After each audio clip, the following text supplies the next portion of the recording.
Hi everyone, it's me. I'm back. So for today's video, lumabas nga po pala ako para mag-igib ng inumin ni Alicia. At ayan, naglalakad na nga pala kami dyan, papunta doon sa igiban ng tubig. Dito nga pala kami nag-iigib, malapit lang sa may labasan lang namin. At ayan, andito na nga po ako sa igiban ng tubig. At ayan, si kuya, buti na nga lang bukas na sila. At ayan, binayaran ko na nga rin pala para ihahatid na lang nila sa bahay. Free delivery na nga rin pala sila guys. Mineral water nga pala nila guys is 30 pesos lang. And yung alkaline naman nila is 35 pesos.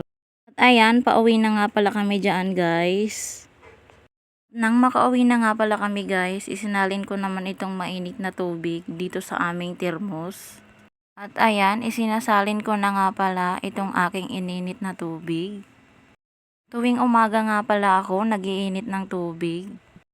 Ito kasing si Alicia, laging nanghihingi ng milk niya. Kaya kailangan laging may laman yung aming termos, hindi pwedeng mawalan. At ayan, tapos na nga pala akong magsalin ng mainit na tubig. After ko nga palang maisalin yung aking mainit na tubig, luto naman ako ng itlog na nilagyan ko ng kamatis at sibuyas. Ginisa ko nga pala muna yung sibuyas at kamatis dyan.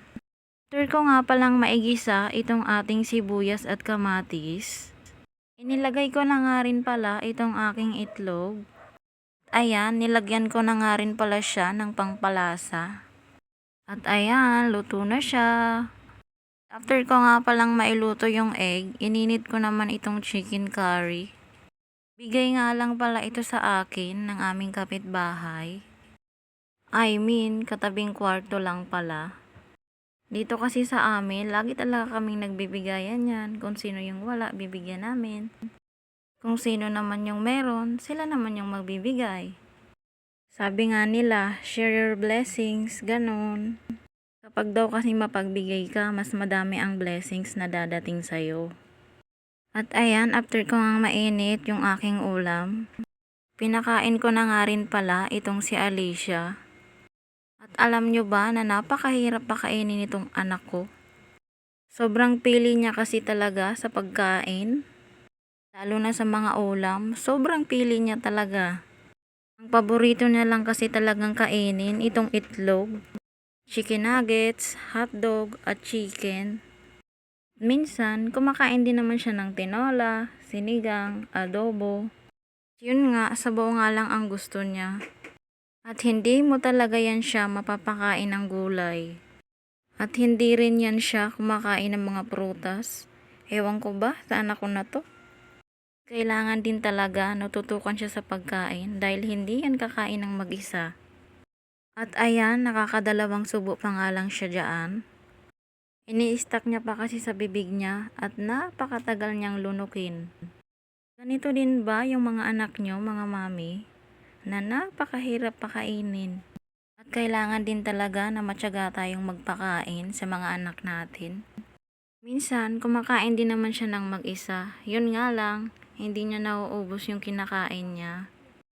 At ayan, pagkatapos ko nga palang pakainin itong si Alicia, binabad ko naman itong aking mga labahin dahil medyo marami na rin. At ayan, ihiniwalay ko nga pala yung mga damit ni Alicia doon sa mga damit namin. At mamaya ko na nga lang pala ito kukusutin kapag tulog na itong si Alicia.